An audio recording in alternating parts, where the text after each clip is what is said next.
What It Takes Radio Company presents another episode. In fact, maybe the premiere episode from interesting ideas to the transformation zone. Truly a conversation that's coming. And today we begin with, hey, what's going to happen between Don and Kamala? And are some changes and transformations coming for us all? I think so, and let's talk about that. A conversation that counts for you as we start Monday in the Marketplace. Greetings, ladies and gentlemen. Once again, this is Stan Houston, Stan the Radio Man, and Stan the Transformation Zone Conversation Guy. That's who I am. Thank you for being with us. This is the beginning of two incredibly challenging weeks here in the United States of America, where I live. And even in the state of North Carolina, we're still digging out from what was that tragic, and it continues to grow in tragedy. And we continue to pray mightily for the people from Hurricane Helene. It really did its devastation here. And so we have much to talk about and think about. And as you see, we've been talking about the Transformation Project. And as part of Interesting Ideas, my usual program, and that's where it's going out again today, is we are in the midst of actually taking the Interesting Ideas program, which we are going to more and more have you participate in. And then the Transformation Zone Conversation, that's a podcast. The Transformation Zone podcast will be its own separate project. I'm in charge of about not only 2 or 3 of my own podcast programs, but as a part of What It Takes Radio, we are going and growing and giving teaching and leading to many other organizations who have discovered these 3 things. First of all, is that streaming and podcasting and the digital media will be the media of the future.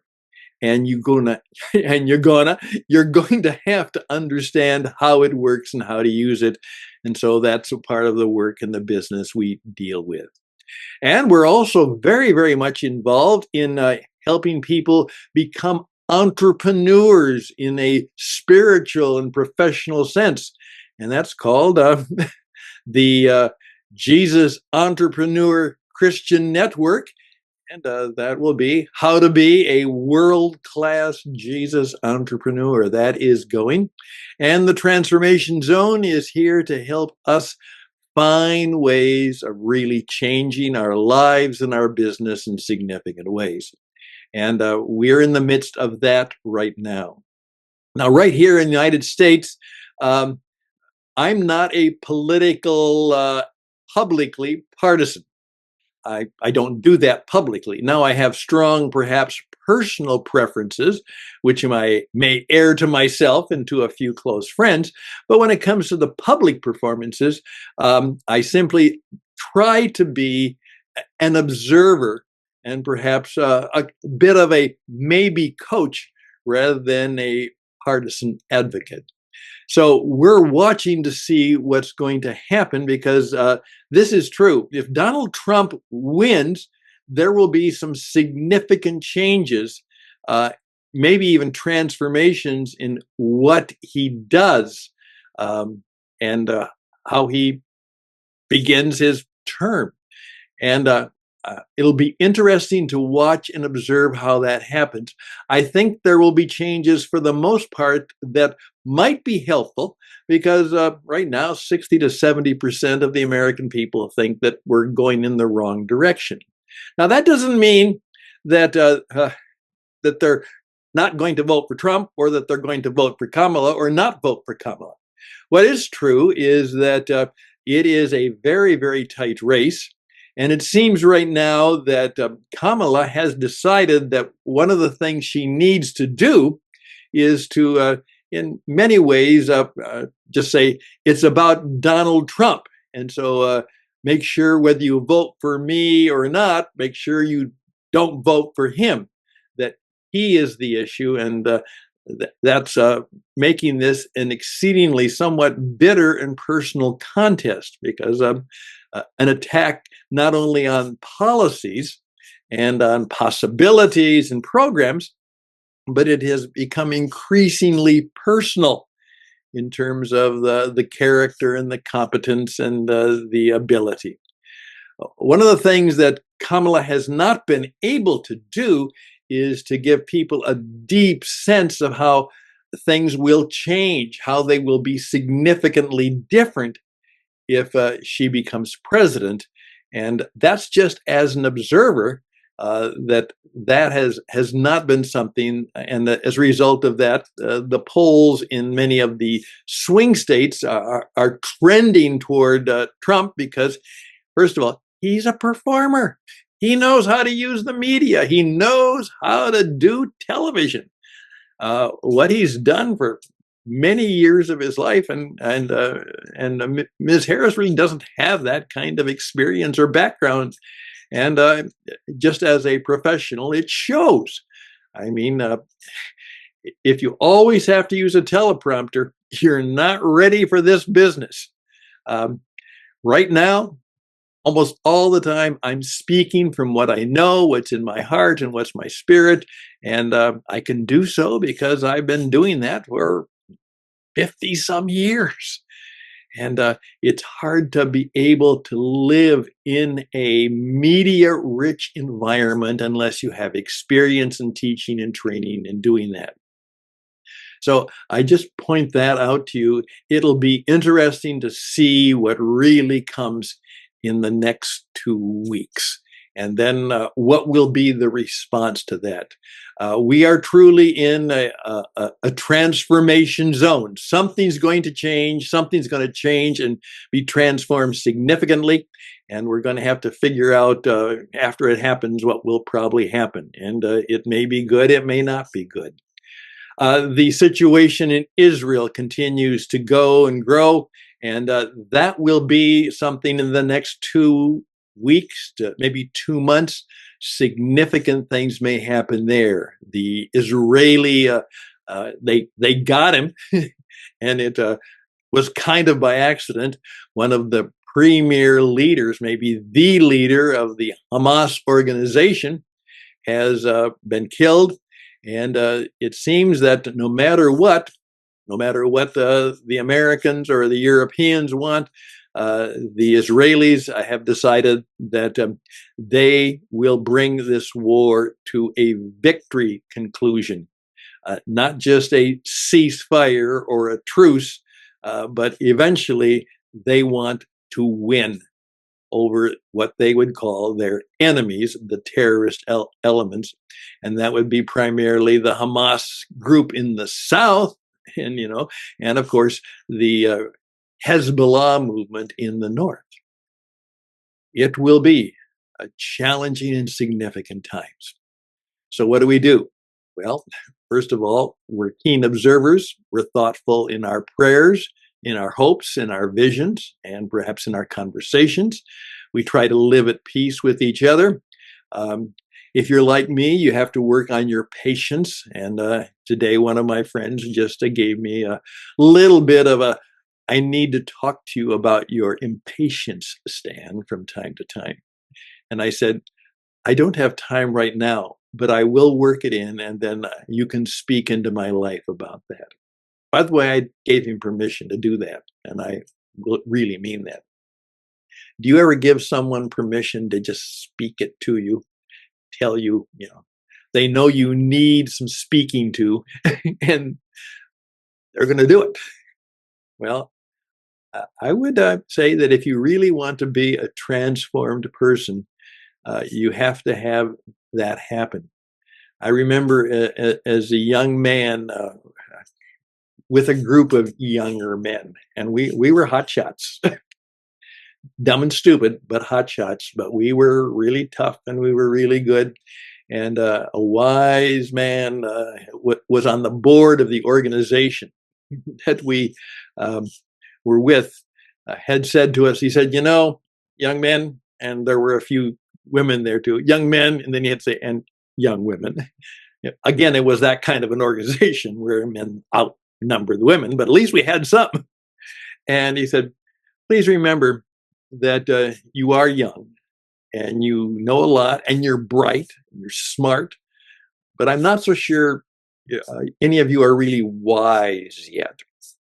And he said, I would caution you and remind you that somebody should be in your life who would say, and they would say to you, let's put it personal. Stan, I like you. You're good. You're a good young man. You're great. But right now, you need to know that you're full of, and he used the word. and and then he said, and we were all shocked as Christian gentlemen lose that word. But he said, no, I really mean that. Make sure you have somebody who cares enough about you and has the courage to sometimes say that to you.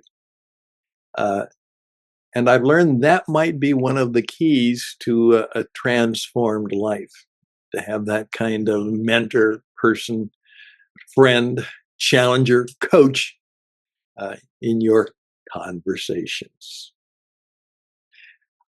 Moving forward, I would like to encourage you right now to say to yourself, as I said, we have begun the new year in the Jewish tradition. We are bringing the fourth quarter to an end in the calendar tradition. There will be significant changes in the United States market and marketplace due to whatever the election results are. Those are all out of our control. But right now, are you making plans or thoughtful plans or possibilities as to how you and your business, and you say, I don't have a business. Everybody has a business. You do. You are in the business of you. You own you. And from time to time, you work with or for somebody else, but it's you. And in today's world, you must not only perhaps be an entrepreneur, you have to think like an entrepreneur, at least in the sense of fully responsible, seeking opportunities. It is your career and your life to build and bridge and repair and bring forward and make things significantly happen.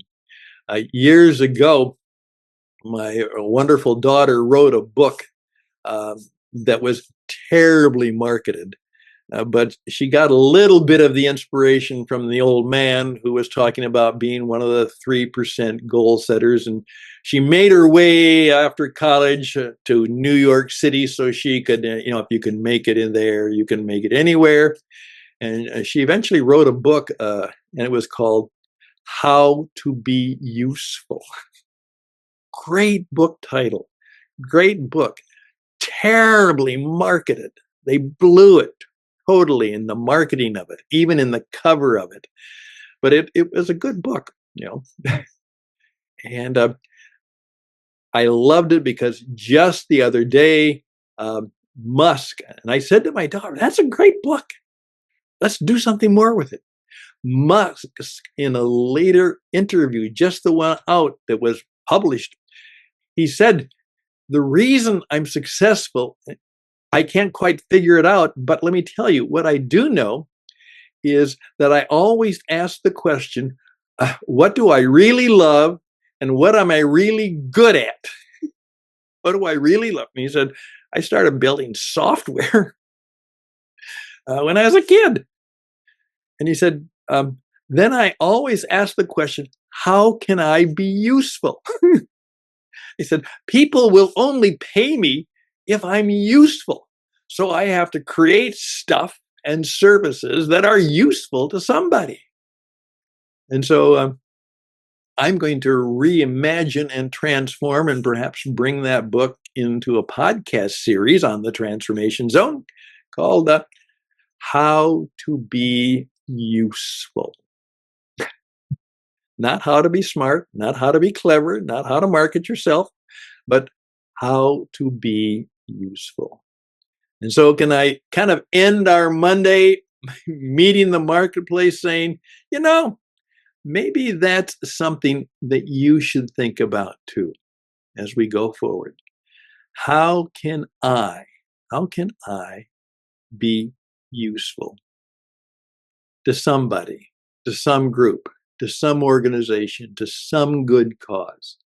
Uh, I'm truly in the transformation zone of my life, and I'm looking for new opportunities and new possibilities and new ways to transform my life and my situation by having a heightened sense of usefulness. How useful are you? Well, I hope this has been useful to you. Let's see in the next 2 weeks what the world brings to us, and then let's see what we can do to be helpful, useful, fruitful, and it would be nice to be profitable in the coming year, in the coming days, in the coming right now. We are in the transformation zone. Let's do it well. Best and blessings to you. We'll be around. Take care and bye for now.